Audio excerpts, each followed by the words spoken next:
ఈరోజు కొత్తపేట నియోజకవర్గంలో రావులపాలెం మండల హెడ్ క్వార్టర్స్ రావడం జరిగింది. ఇక్కడ గౌరవ శాసనసభ్యులు బండారు సత్యనారాయణ గారు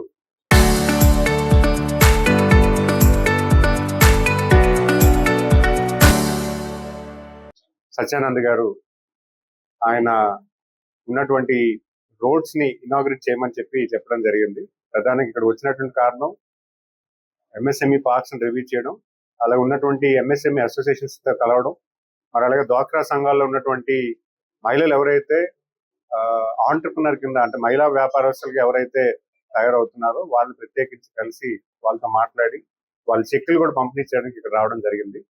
ప్రధానంగా గౌరవ ముఖ్యమంత్రి గారు ఎప్పటికప్పుడు one family one entrepreneur concept ని ప్రతి గ్రామంలో తీసుకెళ్ళాలి. ప్రతి అవకాశాన్ని కూడా ప్రతి కుటుంబంలో కూడా ఆర్థిక అభివృద్ధి జరగాలి, వాళ్ళు ఏ రకంగా చేసుకోవాలి, ఏ రకంగా అయితే వాళ్ళు మెరుగైన స్థాయికి వెళ్తారన్నది ప్రధానంగా ఆయన ఆలోచన.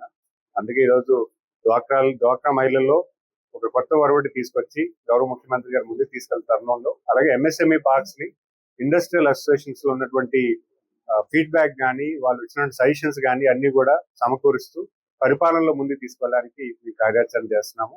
మరి ఈ రోజు ఇక్కడికి రావడం నాకు చాలా సంతోషంగా ఉంది.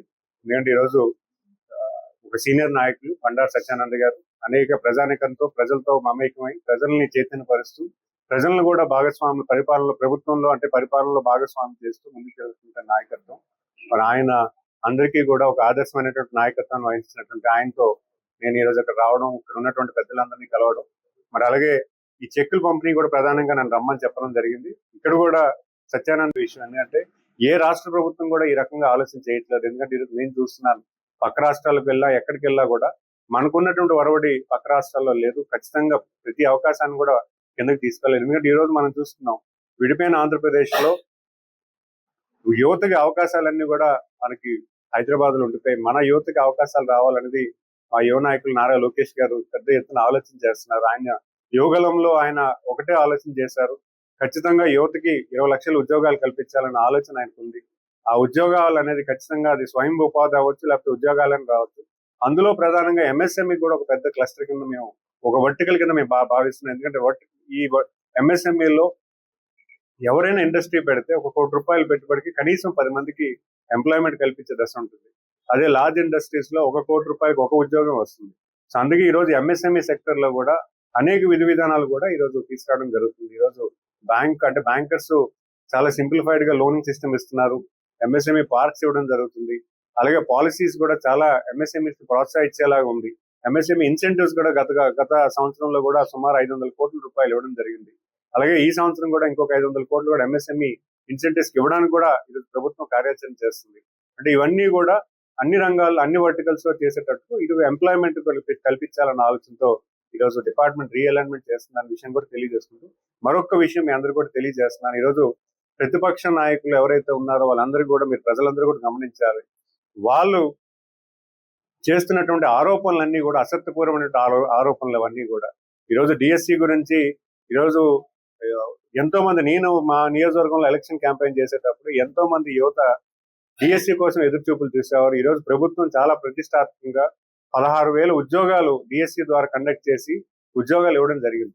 దాన్ని కూడా రాజకీయం చేసి ఎక్కడో ఏదో తప్పుదం జరిగిందని లేనిపోయిన ఆరోపణలు చేయడం జరుగుతుంది.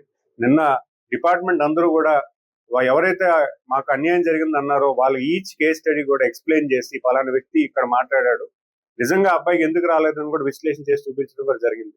అలాగే రిపోర్ట్ ర్యాంకింగ్స్ కానీ సర్టిఫికేట్స్ కానీ అన్ని కూడా ఈరోజు డిస్ప్లేలో పెట్టి ఎక్కడా కూడా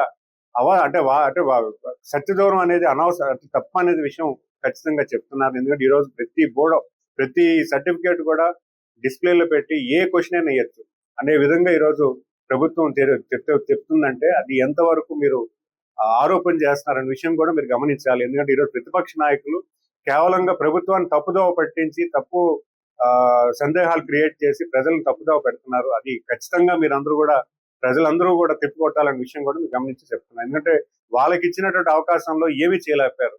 వాళ్ళు ఏదో బటన్ నొక్కితే ప్రజలందరూ నాతో ఉంటారన్న ఆలోచనతో వాళ్ళు ఉన్నారు. కానీ నిజంగా చెప్పండి, మీ గ్రామాల్లో ఈ 2 సంవత్సరాలు జరిగినటువంటి అభివృద్ధి గత గవర్నమెంట్ ఎందుకు చేయలేకపోయింది? మీకు ఈ రోజు ఈ రావులపాలెంలో ఒక 2 రోడ్స్ నేను ఇనాగ్రేట్ చేశాను.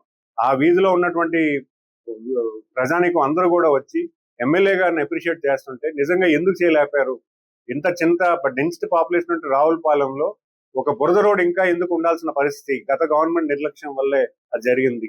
మరి ఈ ప్రభుత్వం వచ్చే ప్రతి ఒక్కరికి కూడా అవకాశాలు గవర్నమెంట్ పాలసీ విధానం చెప్పడంలో కానీ, అవకాశాలు చెప్పడంలో కానీ, టెక్నాలజీ చెప్పడంలో కానీ ఒక వ్యవస్థ ఉండాలని ఒక హెల్ప్ డెస్క్ కూడా క్రియేట్ చేసి ఒక 2 ఎంప్లాయీస్ ని పెట్టి ఎవరు ఏ ఐడియాతో వచ్చినా వాళ్ళకి బ్యాంక్ రోల్ కల్పించాలన్నా, డిపిఆర్ క్రియేట్ చేయాలన్నా, లేకపోతే గవర్నమెంట్ పాలసీలో వాళ్ళు అడాప్ట్ చేయాలన్నా కూడా ఒక హ్యాండ్ హోల్డింగ్ సిస్టమ్ రావాలని చెప్పి ఒక హెల్ప్ డెస్క్ కూడా పెట్టడం జరిగింది. కొత్త ఆలోచన, డెఫినెట్ గా అలాంటి ఆలోచన చేస్తే ఖచ్చితంగా, ఎందుకంటే ఈ రోజు ఒక కుటుంబంలో ఆర్థికంగా వాళ్ళు స్థిరపడితే ఖచ్చితంగా వాళ్ళకి ఉన్నతమైనటువంటి విద్య, ఉన్నతమైనటువంటి ఆరోగ్యం, మెరుగైనటువంటి ఆరోగ్యం కానీ, లేకపోతే ఫ్యామిలీ ఈకో సిస్టమ్ కానీ మెరుగుపడుతుంది అనేది పెద్ద ఆలోచన. ఎందుకంటే ఈరోజు నేషనల్ 2047 విజన్ లో మన జీడిపి గ్రోత్ రావాలంటే గ్రామీణ ప్రాంతంలో ఉన్నటువంటి కుటుంబాలన్నీ కూడా ఆర్థిక అభివృద్ధి జరగాలి. అది గౌరవ ప్రధానమంత్రి గారి ఆలోచన, అలాగే గౌరవ ముఖ్యమంత్రి గారి కూడా ఆలోచన. సో ఆ విధంగా ఈ రోజు డిపార్ట్మెంట్ అన్ని కూడా రీఅలైన్మెంట్ చేస్తున్నాము, ప్రజలను చైతన్యపరుస్తున్నాము. ఎందుకంటే మనకున్నటువంటి ఇప్పటికే చూసుకుంటే చాలా ఉత్పత్తుల్లో మనం పరాయి దేశాల నుంచి కూడా తీసుకురావడం జరుగుతుంది. మనకు మనం తయారు చేసుకోవడం అనేది ఒక ఎత్తు అయితే, ప్రపంచ స్థాయికి కూడా మన ఎగుమతులు చేసేటువంటి స్థాయికి కూడా ఈ రోజు మనం వెళ్ళాలంటే అటు అన్ని రకాలుగా మన అభివృద్ధి కలవర్చాలి. మనకున్నటువంటి ఈకో సిస్టమ్స్ ని స్ట్రెంథెన్ చేసుకోవాలనేది గౌరవ ముఖ్యమంత్రి గారి ఆలోచన. సో డెఫినెట్ గా ఆ రకంగా పనిచేస్తామనేది మీ ద్వారా తెలియజేసుకుంటాను. మరి ఇక్కడ రావాలని మరింత సంతోషం కలిగించింది. ఈ రోజు ఇక్కడ నుంచి అమలాపురం కలెక్టరేట్ కి వెళ్ళి అక్కడ కలెక్టరేట్ లో కూడా కోకోనట్ క్లస్టర్ ని ఎలాగ మనం స్ట్రెంథెన్ చేయొచ్చు, ఏ రకంగా చేయొచ్చు అనేది అనేక డిపార్ట్మెంట్స్ ని పిలవడం కాకుండా ప్రైవేట్ ఏజెన్సీస్ ఎవరైతే దీంట్లో ఒక అధ్యయనం చేసి తమిళనాడు నుంచి కూడా ఒక టీం తీసుకురావడం జరుగుతుంది. అలాగే ఎన్ఆర్టీసీ సెంటర్ సిఎస్ఐఆర్ ల్యాబ్స్ ఎక్కడైతే ఉన్నాయో వాటన్నిటినీ కూడా టెక్నాలజీ ఓరియంటేషన్ గ్రామీణ స్థాయికి తీసుకెళ్లారంటే ఎన్ఆర్టీసీ పనిచేస్తుంది. అది కూడా ఈరోజు ఆహ్వానం పలికాము. అలాగే కాయిర్ బోర్డు వస్తుంది. అలాగే అనేక ఆంటర్ప్రినర్స్ ఎవరైతే కాయిర్ బోర్డు లో పనిచేస్తారో వాళ్ళు కూడా కలెక్టర్ గారి సమీక్షలో ఈరోజు ప్రస్తావన చేసి నెక్స్ట్ లెవెల్ కి ఏం చేయొచ్చు అనేది కూడా కార్యరూపం చేయడానికి ఇది ప్రధానంగా ఉన్నటువంటి మీటింగ్. సో డెఫినెట్ గా మీ అందరికీ కూడా ధన్యవాదాలు తెలియజేసుకుంటాను. ఎందుకంటే ఈ రోజు పబ్లిక్ లో మనం అటు అభివృద్ధి చేయాలి, సంక్షేమం చేయాలి, అలాగే అవకాశాలు కూడా ప్రభుత్వం ఇచ్చే అవకాశాలు కానీ, లేదా ప్రాజెక్ట్ లో కూడా కనీసం రిపేర్ వర్క్స్ కూడా గత ప్రభుత్వం ఫెయిల్ అయింది. ఈ రోజు ఇరిగేషన్ వర్క్స్ లో అనేక విధాలుగా ఎక్కడి నుంచి వస్తున్నారో తెలియదు. నిజంగా చెప్పాలంటే ప్రభుత్వం వచ్చిన తర్వాత, గౌరవ ముఖ్యమంత్రి గారు బాధ్యత తీసుకున్న తర్వాత 1,00,000 కోట్ల పైన పెండింగ్ పేమెంట్లు ఉన్నాయి, 10 లక్షల పైన అప్పులు ఉన్నాయి, జీతాలు కూడా ఇవ్వలేని పరిస్థితి గత ప్రభుత్వం వదిలేసిన టైంలో ప్రభుత్వం గౌరవ ముఖ్యమంత్రి గారు వచ్చిన తర్వాత అనేక మందికి పేమెంట్లు ఇవ్వడమే కాకుండా జీతాలు 1వ తారీఖున, పెన్షన్స్ 1వ తారీఖున ప్రతి డిపార్ట్మెంట్ ఈరోజు R&B వర్క్స్ లో రిపేర్ వర్క్స్ చేసుకున్నాము. పంచాయతీ రాజులో వేలాది కోట్ల రూపాయలు వర్క్ చేయడం జరిగింది. ఇరిగేషన్ ప్రాజెక్ట్స్ మళ్ళీ స్టార్ట్ అయ్యాయి. ఎక్కడెక్కడ నిలిచిపోయినటువంటి బ్రిడ్జిలు మళ్ళీ పనులు మొదలవుతున్నాయి. అలాగే అనేక రకాలుగా ఎడ్యుకేషన్ సిస్టమ్ రివైజ్ చేస్తున్నాము. అనేక విధాలుగా ఎంఎస్ఎంఈ పార్కులు కట్టుకుంటున్నాము, ఇన్వెస్ట్మెంట్ తీసుకొస్తున్నాము. అనేక విధాలుగా ఈ రోజు ప్రభుత్వం పనిచేస్తుంది. మీరు ఒకటే గుర్తు పెట్టుకోవాలంటే గత పాలకులు చేసినటువంటి దుర్మార్గమైన పరిపాలన వల్ల రాష్ట్రం 20 సంవత్సరాలు వెనకబడి వెళ్ళిపోయింది. ఈ రోజు మళ్ళీ పునర్నిర్మాణంలో గౌరవ ముఖ్యమంత్రి గారు అనేక విధాలుగా కష్టపడి ముందుకు తీసుకెళ్తున్న తరుణంలో ఆయన చూస్తున్నటువంటి కష్టం కానీ, ఆయన చేస్తున్నటువంటి ప్రయత్నంలో కానీ మనందరూ కూడా భాగస్వామ్యం అవ్వాలి. ఖచ్చితంగా ఆయన వెన్నుదండుగా ఉండి ఆయన ముందుకు మీరు వెళ్ళండి, మేమంతా కూడా మీతో పాటు ఉన్నామనే విషయాన్ని ధైర్యం కల్పిస్తే ఖచ్చితంగా ఆయన ఇంకా రాష్ట్రాన్ని, ఎందుకంటే మనం చూసాం